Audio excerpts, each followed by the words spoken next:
الحمد لله أبدع الأفلاك والأرضين والصلاة والسلام على من كان نبيا وآدم بين الماء والطين وعلى آله وأصحابه أجمعين طيبين الطاهرين وأصحابه المتطهرين. أما بعد، فأعوذ بالله من الشيطان الرجيم. بسم الله الرحمن الرحيم. قال الله تبارك وتعالى في القرآن المجيد والفرقان الحميد: فصل لربك وانحر. صدق الله العلي العظيم وصدق رسوله النبي الأمين المتين الكريم، ونحن على ذلك لمن الشاهدين والشاكرين والحمد لله رب العالمین. بکار خیش حیرانم اغثنی یا رسول اللہ، پریشانم پریشانم اغثنی یا رسول اللہ. ندارم جست مل جائے ندانم جست ماوائے، تو ہی خود ساز و سامانم اغثنی یا رسول اللہ. اگر رانی وگر خانی غلامم انت سلطانی، دیگر چیزیں نمیدانم اغثنی یا رسول اللہ. میرے پیارے آقا علیہ الصلاۃ والتسلیم کے پیارے دیوانوں، آئیے کچھ سننے اور سنانے سے قبل آقا انعامدار مدینے کے تاجدار غریبوں کے غمگسار جناب احمد مجتبیٰ محمد عربی مصطفیٰ صلی اللہ علیہ وسلم کی بارگاہ گوہر بار میں درود و سلام کا نذران عقیدت پیش کریں اور ہم سب مل کر بآواز بلند پڑھیں: الصلاۃ والسلام علیک یا رسول اللہ، الصلاۃ والسلام علیک یا حبیب اللہ، الصلاۃ والسلام علیک یا نور اللہ صلی اللہ تعالی علیہ وسلم. میرے پیارے آقا علیہ الصلاۃ والتسلیم کے پیارے دیوانوں، جیسا کہ ہم نے پچھلے جمعہ کو عرض کیا تھا کہ انشاءاللہ تبارک و تعالی ہم آج اس ہفتے سے قربانی کے بیان کی شروعات کریں گے اور قربانی کے حوالے سے ضروری مسائل اور ضروری معلومات انشاءاللہ تبارک و تعالی سیکھیں گے اور اس پر عمل کرنے کی بھرپور کوشش کریں گے. بہرحال 10 ذی الحجہ کو آنے اور قربانی کے دن کے آنے میں 2 ہفتے کے قریب بچے ہوئے ہیں. ایک یہ ہفتہ اور اس کے بعد آنے والا ایک ہفتہ اور ہوگا، یعنی 2 جمعہ. انشاءاللہ تعالی کچھ باتیں اس جمعہ کو اور کچھ باتیں آنے والے جمعہ کو، ان دونوں جمعوں میں انشاءاللہ تبارک و تعالی ہم کافی حد تک باتیں سیکھ لیں گے اور کافی حد تک باتیں جاننے کی سعادت حاصل کر لیں گے انشاءاللہ تبارک و تعالی. بہرحال سب سے پہلے ہم شروعات کریں گے اللہ تبارک و تعالی کے فرمان. قرآن مقدس کی 30ویں پارے کی سب سے چھوٹی سورہ، سورہ کوثر، جہاں پر اللہ تبارک و تعالی نے ارشاد فرمایا: فَإِنَّا أَعْطَيْنَاكَ الْكَوْثَرَ فَصَلِّ لِرَبِّكَ وَانْحَرْ إِنَّ شَانِئَكَ هُوَ الْأَبْتَرُ. ہمیں صرف یہاں پر 2 جملوں سے مطلب ہے. پہلا فَصَلِّ لِرَبِّكَ اور اس کے بعد ہے وَانْحَرْ. آقا کریم صلی اللہ علیہ وسلم سے مخاطب ہو کر فرمایا گیا، آقا کریم صلی اللہ علیہ وسلم کے ذریعے تمام امت مسلمہ کو مخاطب کیا گیا کہ آپ اپنے رب عز و جل کے لیے نماز پڑھیے اور پھر قربانی کیجیے. تو یہاں سے ہمیں اس بات کا ثبوت ملتا ہے کہ پہلے ہمیں عید کی نماز پڑھنی ہے اور پھر اس کے بعد جا کر قربانی کرنی ہے. اب اس مسئلے میں یہ بات بھی جان لینی چاہیے کہ آخر قربانی کرتے کیوں ہیں. تو اس حوالے سے ہمارے فقہاء کرام ارشاد فرماتے ہیں قربانی کرنے کی وجہ سب سے پہلے تو یہ حضرت ابراہیم علیہ نبینا وعلیہ الصلاۃ والسلام کی سنت پر عمل. حضرت ابراہیم علیہ نبینا وعلیہ الصلاۃ والتسلیم کو حکم فرمایا گیا تھا کہ اپنے بچے کی قربانی کریں. آپ کی سب سے زیادہ محبوب اور عزیز جو چیز ہے وہ تھی حضرت ابراہیم علیہ نبینا وعلیہ الصلاۃ والسلام کے نزدیک اس وقت ان کا بیٹا، جو کافی منت و سماجت کے بعد پیدا ہوا تھا، جن کے لیے کافی لمبے عرصے سے دعائیں کی گئی تھی. اس کے بعد حضرت اسماعیل علیہ نبینا علیہ الصلوۃ والتسلیم کی پیدائش ہوئی تھی، اور پھر ایسی صورت میں حضرت ابراہیم سے فرمایا گیا اسی بچے کو آپ اللہ تبارک و تعالیٰ کی بارگاہ میں قربان کریں. جس بچے کے لیے اتنا لمبا عرصہ گزار دیا گیا، جس کے لیے اتنی ساری دعائیں کی گئی، اب اللہ تبارک و تعالیٰ فرماتا ہے اسی کو قربان کریں. بہرحال نبی اور اللہ تبارک و تعالیٰ کے درمیان کی باتیں اللہ تبارک و تعالیٰ اس کے نبی بہتر جانے. حکم ہوتا ہے حضرت ابراہیم علیہ نبینا علیہ الصلوۃ والتسلیم اس حکم پر عمل کرنے کے لیے آگے آتے ہیں اور اپنے بیٹے سے کہتے ہیں کہ فلاں اللہ تبارک و تعالیٰ کی طرف سے یہ حکم ہوا ہے۔ حضرت اسماعیل علیہ نبینا علیہ الصلاۃ والتسلیم ارشاد فرماتے ہیں آپ انشاءاللہ تبارک و تعالیٰ آپ مجھے صبر کرنے والوں میں سے پائیں گے۔ حضرت اسماعیل علیہ نبینا علیہ الصلاۃ والتسلیم کو لے جایا جاتا ہے اور باقاعدہ قربان گاہ میں ان کو قربان کرنے کے لیے تمام قسم کی تیاری کی جاتی ہے، لیکن اللہ تبارک و تعالیٰ اپنے بایاب رحمت سے حضرت اسماعیل علیہ نبینا علیہ الصلاۃ والتسلیم کو وہاں سے ہٹاتا ہے اور ان کی جگہ پر جنت سے جو دمبا آتا ہے اس کی قربانی ہوتی ہے۔ تو یہاں پر اس بات کی وضاحت بھی ضروری ہے، اصل قربانی انسانی جان کی قربانی تھی، لیکن اللہ تبارک و تعالیٰ نے اپنے فضل و کرم سے انسانی جان کو ہٹا کر اس کی جگہ مالی قربانی پیش کیا۔ اگر فرض اس میں انشاءاللہ تعالیٰ آگے جا کر کچھ حکمتیں ہم سماعت کریں گے، یہی وجہ ہے اگر کسی کے اوپر قربانی واجب ہو جائے، وہ چاہے کہ میں جانور کو ذبح نہ کروں، بس اتنا پیسہ کسی کو صدقہ کر دوں، تب بھی ایسے انسان کے اوپر سے قربانی کا جو ذمہ ہے وہ ختم نہیں ہوگا۔ کیوں؟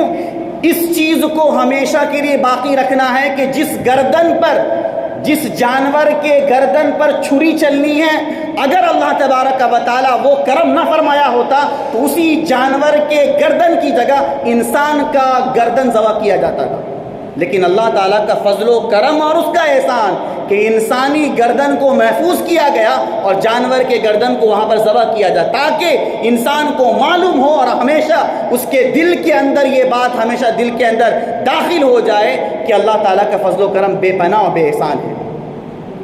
آگے بڑھتے ہیں تو حضرت ابراہیم علیہ نبینا علیہ السلام، حالانکہ ایک بات یہاں پر یہ بھی عرض کر دیں، غیروں کی طرف سے تو یہ بھی سوالات ہوتے ہیں کہ بھائی جب آپ کے خدا نے، آپ کے اللہ تبارک و تعالیٰ نے جب جانی قربان پیش کی تو تم جانور کو کیوں ذبح کرتے ہو؟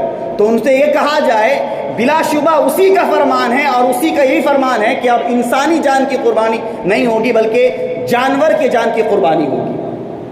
آگے بڑھتے ہیں تو ہم نے یہاں سے یہ بات سمجھ لی کہ حضرت ابراہیم علیہ السلام کا جو طریقہ تھا، وہ جو سنت تھی، اس کو کل بروز قیامت تک باقی رکھنا ہے۔ اس لیے تمام امت مسلمہ میں وہ لوگ جو صاحب استطاعت ہیں ان کے اوپر قربانی واجب کر دی گئی ہے۔ دوسری چیز، پہلی تو وجہ یہ بن گئی، دوسری وجہ یہ اب تک اللہ تبارک و تعالی نے جو زندگی عطا فرمائی ہے اس زندگی کے شکریہ کے لیے، جیسے مثلا فرض کرتے ہیں، میری مثال لے لیجیے، میں اس سال زندہ ہوں اور میرے اوپر قربانی واجب بھی ہے، تو چونکہ اللہ تعالیٰ نے مجھے اب تک زندہ رکھا، مجھے حیات عطا فرمایا اور اس سال ایام نہر میں پہنچتے پہنچتے میں صاحب استطاعت ہوں، تو یہ جو اللہ تعالیٰ نے زندگی عطا فرمائی ہے اس زندگی کے شکریہ کو بجا لانے کے لیے اب مجھے قربانی کرنی ہوگی۔ تو اگر اس کے ریزنز کی طرف توجہ دے تو دو طرح کے ریزن ہمارے علماء اکرام بیان فرماتے ہیں، آپ بھی سماعت ذہن میں محفوظ کر لیں۔ پہلا ریزن یہ حضرت ابراہیم علیہ نبینا علیہ الصلاۃ والسلام کی سنت، اور دوسری ریزن اور دوسری وجہ یہ کہ اللہ تعالیٰ جو ہم زندہ ہیں اس کے شکریہ میں ہم جانور کو ذبح کرتے ہیں۔ اسی لیے غیر مسلموں کی طرف سے اگر سوشل میڈیا کے ذریعے، پرنٹ میڈیا کے ذریعے اور اس طرح کے اسباب کے ذریعے اگر ہمارے ذہن کو ورغلایا جائے تو ہمارے پاس اتنا تو علم ہونا چاہیے کہ سامنے والے کو دندان شکم جواب دے سکے، ورنہ ہر آئے دن بے تکی باتیں غیروں کی طرف سے مسلمانوں کے ذہن و دماغ میں ڈال دیے جا رہے ہیں اور ہمارے مسلمان اس کو ایکسیپٹ بھی کر رہے ہیں، قبول بھی کر رہے ہیں۔ الامان والحفیظ، اللہ تبارک و تعالیٰ بچائے۔ بہرحال آگے بڑھتے ہیں۔ اب ہم اس مسئلے میں قرآن مقدس کی آیت کو کچھ حد تک سننے اور سمجھنے کے بعد اب آتے ہیں احادیث کریمہ کی طرف۔ امام ابو داؤد، امام ترمذی، امام ابن ماجہ، ام المؤمنین حضرت عائشہ صدیقہ رضی اللہ تعالی عنہا سے راوی رسول اللہ صلی اللہ علیہ وسلم نے ارشاد فرمایا، یوم النحر 10ویں ذی الحجہ میں ابن آدم کا کوئی عمل خدا کے نزدیک خون بہانے یعنی قربانی کرنے سے زیادہ پیارا نہیں، اور وہ جانور قیامت کے دن اپنے سینگ اور بال اور کھروں کے ساتھ آئے گا اور قربانی کا خون زمین پر گرنے سے پہلے خدا کے نزدیک مقام قبول میں پہنچ جاتا ہے، لہٰذا تم اس کو خوش دلی سے کیا کرو، تم اس کو خوش دلی سے کرو۔ تو یہاں پر یہ بات سمجھ میں آ گئی، اگر کوئی یہ کہے کہ تم اور ہاں ایک بات یہ بھی آگے تو پہلے یہ بھی عرض کرتے پھر آگے بڑھتے ہیں، چونکہ ہر آئے دن نئی نئی چیزیں آپ کو ملاحظہ ملے گی، اس سال کچھ نیا ہوگا، آنے والے سال کچھ اور نیا ہوگا، اب جیسے جیسے بڑھتے جائیں گے فلاں فلاں چیزیں آپ کے سامنے آتی جائیں گی۔ ایک اور دھتورا باقاعدہ پیالے میں ڈال کر پلانے کی صورت میں، چٹانے کی صورت میں یہ دیا جاتا ہے، اتنا زیادہ گوشت کرو گے کیا؟ اور اتنا تو گوشت کوئی کھانے والا نہیں، تو تم جانور ذبح کیوں کرتے ہو؟ تو ان عقل کے ماروں سے کہا جائے یہاں گوشت کا مسئلہ ہی نہیں ہے، یہاں مسئلہ یہ ہے کہ اگر فرض کرتے ہیں ہمارے سریندر نگر کے اندر جتنے لوگ ہیں سب کے اوپر قربانی واجب ہو جائے، غرض یہ کہ کوئی گوشت کو چھونے والا بھی نہ ہو، اس سے کوئی کام نہیں، لیکن ہر صاحب استطاعت پر قربان کرنا اور جانور کو ذبح کرنا یہ واجب ہے۔ ہمارے یہاں گوشت سے کوئی مسئلہ نہیں، وہ ایک بات کی چیز ہے کہ اس کا کیا کیا جائے کیا نہ کیا جائے، اس لیے قربانی نہیں کی جاتی کہ گوشت کا کیا ہوگا، بلکہ اس لیے تاکہ جو اللہ تبارک و تعالیٰ نے زندگی عطا فرمائی اور سنت ابراہیمی پر عمل ہو اور لوگوں کے دلوں میں وہ چیز ہمیشہ کے لیے قائم رہے، اس لیے اس کو جاری فرمایا گیا، اس لیے اس کو جاری فرمایا۔ اس لیے گوشت والے مسئلے کو لے کر قربانی والے جانوروں میں ملا کر لوگوں کے ذہن و دماغ کو خراب کرنے کی ضرورت نہیں ہے۔ اسی لیے چاہے کوئی بھی مسئلہ آ جائے، امام ابو داؤد، امام ترمذی کی روایت کی صورت میں اللہ تبارک و تعالیٰ کے نزدیک ایام نحر میں قربانی کرنے سے زیادہ کوئی عمل اللہ تعالیٰ کے نزدیک پسندیدہ نہیں ہے۔ اسی لیے یہ کہنا فلاں فلاں غریب ہے ان کو پیسہ دے دیا جائے ان سے ثواب ملے گا، یاد رکھے قربانی سے زیادہ کوئی ثواب اس دن اللہ تبارک و تعالیٰ کے نزدیک پسندیدہ محبوب نہیں ہے۔ آگے سماعت کریں، حضرت امام حسن بن علی رضی اللہ تعالیٰ عنہما سے راوی کہ رسول اللہ صلی اللہ علیہ وسلم نے ارشاد فرمایا، جس نے خوش دلی سے طالب ثواب ہو کر قربانی کی وہ آتش جہنم سے روک ہو جائے گی، حجاب ہو جائے گی۔ یعنی جو اللہ تبارک و تعالیٰ کا قرب حاصل کرنے کی نیت سے، طالب ثواب ہو کر ثواب حاصل کرنے کی نیت سے قربانی کرے گا تو اللہ تبارک و تعالیٰ اسے جہنم سے آزاد فرمائے گا، جہنم سے روکے گا، اور اس کا یہ کام کرنا جہنم سے آزادی کا باعث بھی بنے گا۔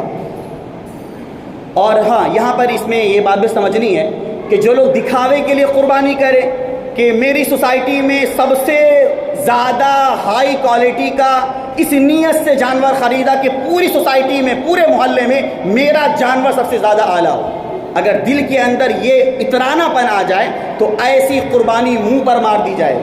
دل کے اندر ہمیشہ خلوص دل کی نیت ہو، ثواب کی نیت ہو، دوسروں کے دکھاوے کی نیت نہ ہو۔ اسی فرمایا گیا خوش دلی سے طالب ثواب ہو کر ریاکاری کے لیے نہیں، دکھاوے کے لیے نہیں، تب جا کر اللہ تبارک و تعالیٰ یہ مزدہ عطا فرماتا ہے۔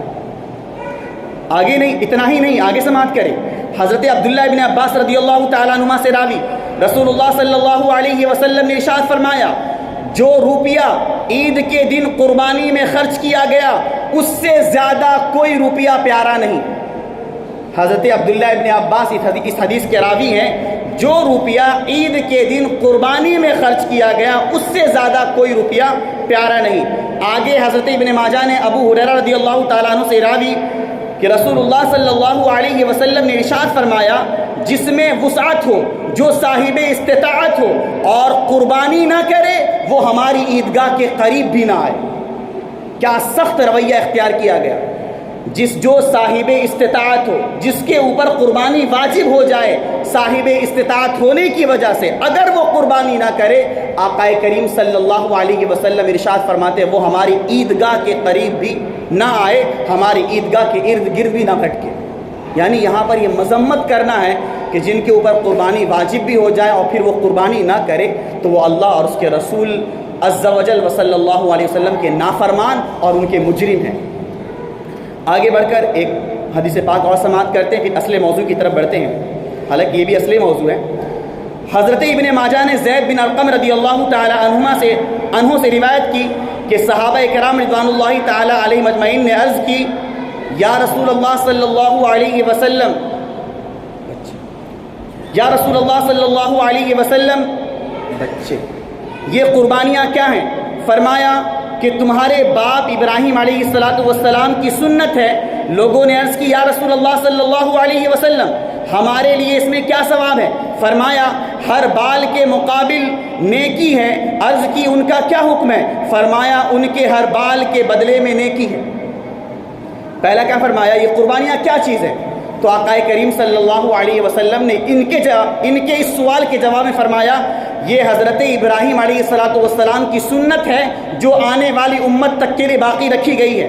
لوگوں نے عرض کی یا رسول اللہ صلی اللہ علیہ وسلم یہ تو ہمیں معلوم ہو گئی بات کہ ابراہیم علیہ السلام کی سنت ہے، اس میں ہمارے لیے فائدہ کیا ہے، ہمارے لیے کیا ثواب ہے؟ تو فرمایا جو تم جانور ذبح کرو گے اس جانور کے بدن پر جتنے بھی بال ہوں گے اللہ تبارک و تعالیٰ ان تمام بالوں کے بدلے میں نیکی عطا فرمائے گا۔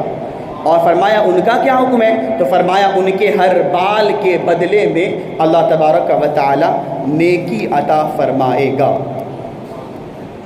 اور تیسری روایت میں حضرت امام ابو داؤد، نسائی، عبداللہ ابن عمر رضی اللہ تعالی عنہما سے راوی کہ رسول اللہ صلی اللہ علیہ وسلم نے ارشاد فرمایا مجھے یوم اضحیٰ کا حکم دیا گیا، اس دن کو خدا نے اس امت کے لیے عید بنایا۔ ایک شخص نے عرض کی یا رسول اللہ صلی اللہ علیہ وسلم یہ بتائیے اگر میرے پاس جانور ذبح کرنے کے لیے نہ ہو تو کیا میں ایسے جانور کی قربانی دوں جو آلریڈی میرے پاس دوسرے کا موجود ہے؟ یہاں پر فرمایا منیحہ کا لفظ، فرمایا منیحہ اس جانور کو کہتے ہیں جو دوسرے نے اس لیے دیا ہو کہ یہ کچھ دنوں اس کے دودھ وغیرہ سے فائدہ اٹھائے پھر مالک کو واپس کر دے۔ اس کی مثال فرض کرتے ہیں ایک صاحب اپنی بکری لا کر میرے پاس دے دی اور انہوں نے کہا ٹھیک ہے جب تک میں نہیں لیتا تب تک آپ بکری سے دودھ بھی دھو لیں، آپ اس سے اس طرح سے فائدہ اٹھا لیں اور جب میں مانگوں گا تو آپ مجھے میری بکری واپس کر دیں۔ یہ صحابی رسول عرض کرتے ہیں یا رسول اللہ صلی اللہ علیہ وسلم ایسا جانور میرے پاس ہے، میرا خود کا تو جانور ہے نہیں، تو میں کیا اس جانور کو قربان کر دوں، ذبح کر دوں جبکہ اس پر میری ملکیت بھی حاصل نہیں ہے؟ تو فرمایا نہیں ایسے جانور کو قربان نہ کرو، ہاں تم اپنے بال اور ناخن ترشواؤ اور مونچھیں ترشواؤ اور منہ زیر ناف کو منڈو، اسی میں تمہاری قربانی خدا کے نزدیک پوری ہو جائے گی۔ یعنی جس کو قربانی کی توفیق نہ ہو اسے ان چیزوں کے کرنے سے قربانی کا ثواب حاصل ہو جائے گا۔ ہم اس کی وضاحت آگے کریں گے، بس اس حدیث پاک میں امام ابو داؤد کی روایت میں ہمیں اس چیز کی طرف توجہ دلوانی ہے کہ آقا کریم صلی اللہ علیہ وسلم نے فرمایا کہ مجھے قربانی کا حکم دیا گیا اور اس دن یعنی یوم ذی الحجہ کو اللہ تبارک و تعالیٰ نے اس امت کے لیے عید بنایا ہے۔ ہماری دو عیدیں ہیں، ایک رمضان شریف کے بعد جو عید الفطر کا جو دن ہوتا ہے وہ بھی عید ہے، اور اس کے بعد 10ویں ذی الحجہ کی جو تاریخ ہوتی ہے اس کو کہتے ہیں عید الاضحیٰ۔ ایک ہے عید الفطر اور ایک ہے عید الاضحیٰ۔ تو آقا کریم صلی اللہ علیہ وسلم فرماتے ہیں کہ وہ عید الاضحیٰ میری امت کے لیے عید کا دن بنایا گیا، وہ 10ویں ذی الحجہ کی تاریخ۔ یہ کچھ روایتیں ہم نے تقریباً 10 و بیش 10 روایتیں ہم نے اس ضمن میں سماعت کی اور کافی حد تک چیزوں کی معلومات ہمیں ان حدیث کریمہ کے ذریعے ہوئی۔ اب 2 سے 3 مسائل آگے بڑھتے ہیں۔ پہلا تو ایک مسئلہ یہ کہ قربانی کہتے کسے، جیسے مثلا ایک اگر سامنے والا بندہ غیر مسلم ہی ہے وہ ہم سے اگر سوال کر لے کہ آپ کے نزدیک قربانی کا مطلب کیا ہوتا ہے، اگر معلومات ہوگی تو ہم یہی کہیں گے کہ شریعت مطہرہ کے نزدیک اس طرح سے قربانی کرنا ہوتا ہے۔ اگر معلومات نہیں ہوگی تو سیدھے کہیں گے بھائی جو جانور ہم ذبح کرتے ہیں نا اسی کو قربانی کہتے ہیں۔ اب ان سے یہ سامنے والا یہ کہے گا تو یہ تو تم جانور ذبح کرنا تو سال کے ہر دن میں کرتے ہو، سال کے ہر دن میں کرتے ہو، اس میں خصوصیت کیا ہے؟ تو ہمیں معلوم ہونا چاہیے قربانی کا مطلب کیا ہوتا ہے، کس چیز کو قربانی کہتے ہیں۔ تو چھوٹے سے چھوٹے الفاظ میں، مختصر الفاظ میں آپ ذہن نشین کر لیں، مخصوص جانور کو مخصوص دنوں میں اللہ تبارک و تعالیٰ کا قرب حاصل کرنے کی نیت سے یعنی ثواب حاصل کرنے کی نیت سے جانور ذبح کیا جائے، اس کا نام قربانی ہے۔ اب اس کے تھوڑے سے ڈیفینیشن میں آتے ہیں۔ مخصوص جانور، ہم عام دنوں میں کسی بھی طرح کے جانور کو ذبح کرتے ہیں، اس سے گوشت حاصل کرتے ہیں، لیکن قربانی کے دنوں میں ایسا جانور ہونا چاہیے جو تمام عیوب سے پاک ہو، تب جا کر ایسا جانور قربانی کے لیے ماننے ہوگا۔ تو مخصوص جانور پہلی چیز، یہ شرط ہے۔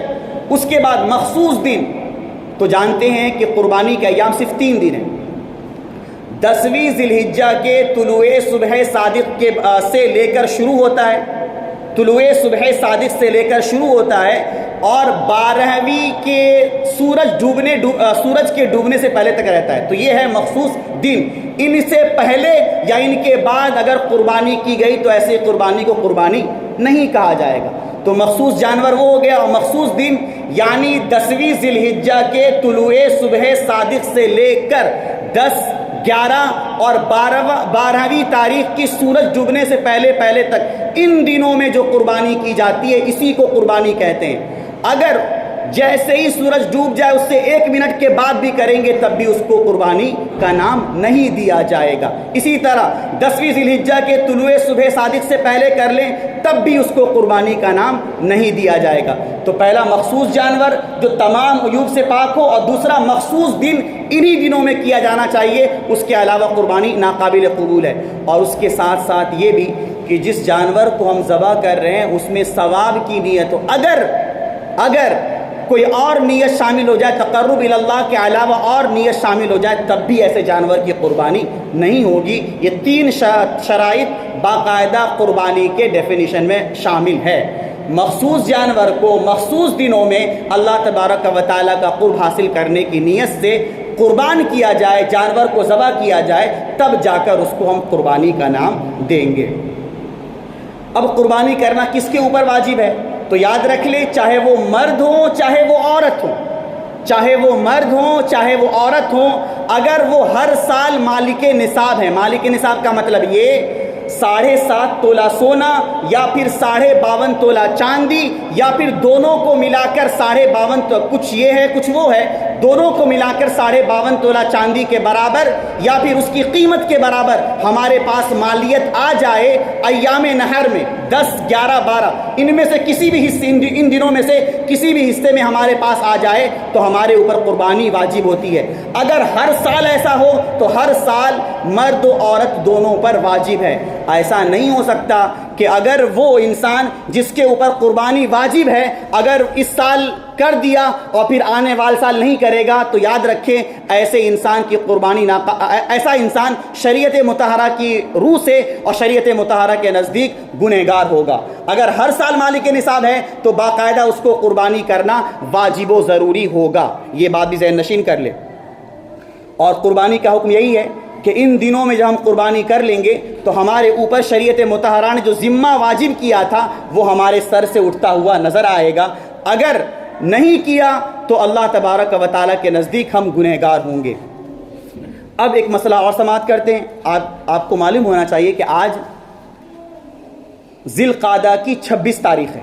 آج ذی القعدہ کی 26 تاریخ ہے۔ کچھ دنوں کے بعد انشاءاللہ تبارک و تعالیٰ ہم بقرعید کا چاند دیکھیں گے، ذی الحجہ کا چاند دیکھیں گے۔ آپ میں سے کئی ایسے لوگ ہیں کہ جن کے ذہن میں غیروں کی طرف سے اور اسی کے ساتھ ساتھ غیر سے مراد غیر اہل علم جو علم والے نہیں ہیں ان کی طرف سے کچھ چیزیں تشکیک کی صورت میں ڈال دی جاتی ہیں۔ مثلا جیسے چاند دکھنا نظر آ جائے تو وہاں سے آپ نے سنا ہے کہ بال نہیں کاٹ سکتے، ناخن نہیں کاٹ سکتے، بغل کے بال نہیں کاٹ سکتے، منہ زیر ناف نہیں کاٹ سکتے۔ تو اس حوالے سے کچھ مسائل آپ کے گوش گزار ہیں، ان مسائل کو بہت ہی اچھے انداز سے سمجھیں اور اسی کے ساتھ ساتھ آپ دوسروں کو شیئر کریں۔ عموماً صحیح معلومات نہ ہونے کی وجہ سے خود بھی گمراہ ہوتے ہیں اور دوسروں کو گمراہ کرنے کی کوشش کرتے ہیں۔ سب سے پہلے یہ مسئلہ سماعت کر لیں، ہماری شریعت مطہرہ کے اندر باڈی کے کچھ چیزیں ایسی ہیں جن کو دور کرنا واجب ہے۔ سب سے نمبر 1 یہ ناخن، ایک دونوں بغل کے بال، اسی کے ساتھ ساتھ ناف سے نیچے کا ناف سے نیچے کا حصہ، پورے نیچے تک کا حصہ، ان سب کے بال کو دور کرنا یہ واجب ہے۔ اسی کے ساتھ ساتھ یہ ہمارے مونچھ کے بال جو کہ زیادہ ہو جائیں تب بھی اس کو دور کرنا واجب ہے۔ تو یہ کچھ جگہوں کے بال اور ناخن ایسے ہیں جو شریعہ کے قانون کی روح سے دور کرنا واجب ہے۔ تو کب سے لے کر کب تک کرنا واجب ہے؟ تو یاد رکھیں 40 دن کے اندر اس کو دور کرنا ختم کرنا واجب ہے۔ جیسے ہی 40 دن ہوا اور 40 دن کے بعد 41واں دن ہوا تو شریعہ کے قانون کی روشنی میں وہ انسان مکروہ تحریمی اور ممنوع کام کر رہا ہے، اور ایسا انسان اللہ تبارک و تعالیٰ کے نزدیک گنہگار ہوگا۔ 40 دن کے اندر کسی بھی طریقے سے ان بالوں کو دور کرنا ہے اور بدن سے ان سب چیزوں کو دور کرنا ہے۔ 40 دن، جیسے ہی 41واں دن ہو گیا وہ شریعت مطہرہ کے نزدیک گنہگار ہوگا، اور یہ کام مکروہ تحریمی ہے۔ جب آپ کو یہ مسئلہ سمجھ میں آ گیا تو اب آگے بڑھتے ہیں۔ آقا کریم صلی اللہ علیہ وسلم ارشاد فرماتے ہیں، امام مسلم نے اس روایت کو ذکر کیا ہے، امام جامع ترمذی نے اس روایت کو نقل کیا ہے۔ آقا کریم صلی اللہ علیہ وسلم ارشاد فرماتے ہیں، جو انسان قربانی کرے، قربانی دو طرح کے لوگ کرتے ہیں، ایک تو وہ جس کے اوپر قربانی واجب ہے، اور ایک وہ انسان جس کے اوپر قربانی واجب نہیں لیکن پھر بھی وہ کر رہا ہے، تو اس کو کہیں گے نفلی قربانی۔ قربانی واجب تو نہیں لیکن پھر بھی کر رہا ہے تو اس کو کہیں گے نفلی قربانی۔ تو یہ بات یاد رکھیں، آقا کریم صلی اللہ علیہ وسلم ارشاد فرماتے ہیں، جس کے اوپر قربانی واجب ہو یا جو قربانی کرے اس کے لیے حکم یہ ہے کہ ذی الحجہ کا چاند دیکھنے سے لے کر اپنی قربانی کرنے تک ان سب چیزوں کو ہاتھ نہ لگائے۔ یہ حکم استحبابی ہے، وجوبی نہیں، ضروری نہیں۔ اگر کوئی انسان ان دنوں میں ناخن کو دور کر لیتا ہے، بال کاٹ لیتا ہے، تب بھی کوئی مسئلہ نہیں، شریعت مطہرہ کے نزدیک وہ گنہگار نہ ہوگا۔ لیکن مستحب یہ ہے کہ جس کے اوپر قربانی واجب ہو یا پھر جو کوئی قربانی کرنے والا ہو، ذی الحجہ کے چاند دیکھنے سے لے کر اپنی قربانی تک ان سب چیزوں کو دور نہ کرے، چھوڑ دے۔ اب ایک فرض کرتے ہیں، ایک انسان وہ ہے جس کے اوپر قربانی تو واجب بھی نہیں ہے، پلس وہ صاحب استطاعت بھی نہیں کہ قربانی کر سکے، تو آقا کریم صلی اللہ علیہ وسلم ارشاد فرماتے وہ انسان بھی ام سلمہ اس حدیث کی راویہ ہیں رضی اللہ تبارک و تعالی عنہ، وہ انسان بھی ان دنوں میں اپنے بال وغیرہ کو دور نہ کرے، اور 10ویں ذی الحجہ کو نماز عید کے بعد اپنے بال وغیرہ کو دور کر لے، ناخن کٹوا لے، تو بھی اللہ تبارک و تعالیٰ ایسے انسان کو قربانی کا ثواب عطا فرمائے گا، ایسے انسان کو قربانی کا ثواب عطا فرمائے گا۔